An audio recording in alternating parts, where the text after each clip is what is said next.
guys, winter's just about up, and all that moisture, it kind of dry that fifth wheel out. So it's time to, grease the fifth wheel. And this is just how I do it. I don't know if, I'm not gonna say it's a right and wrong way, but this is the way I do it and why I do it this way. Of course, y'all know I fool with the Lucas lubricant products. I use Lucas not only to grease my fifth wheel, but I also use the petroleum products as well, the fuel saver products.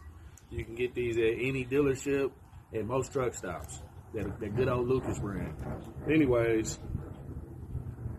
this is how I tend to do it. Get this off. The top is always kind of hard to get off.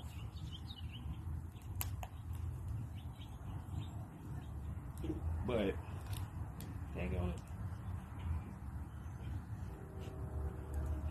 Usually you want to scrape, but I'm not gonna scrape because honestly, my fifth wheel is actually pretty clean, except down here, the actual forks or whatnot. But so I'm just gonna lube her up today. Probably here in about a month or so, I'll probably come back and scrape definitely the forks. But for right now, I'm just gonna add a little oil in there.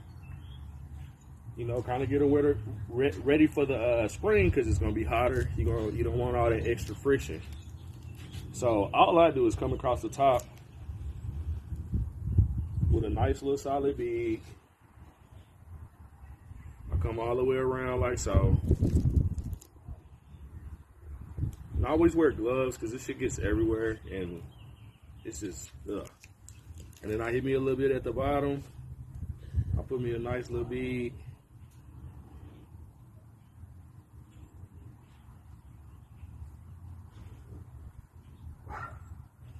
Only about a quarter of the way up the fifth wheel.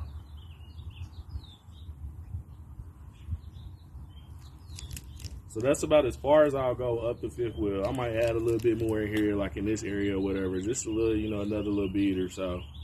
And the reason why I do this, y'all ever notice like when y'all go to the shop or whatever and you get a PM and you pay the shop to do it? You feel like you paid them to put more fifth wheel on like your axle, your drive shaft, and on the back of your tractor and all over your tires. They got more grease on there than they actually got on your fifth wheel. Well, if you do it this way right here, the way I'm showing you, when you go up under that trailer, as long as you don't go too far up the fifth wheel, it'll spread out over the fifth wheel, and as it turns, that's what this top bead is for. It'll cover that entire fifth wheel.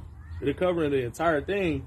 And you won't be pushing all that excess off onto your frame, onto your differentials, and onto your drive shaft. So this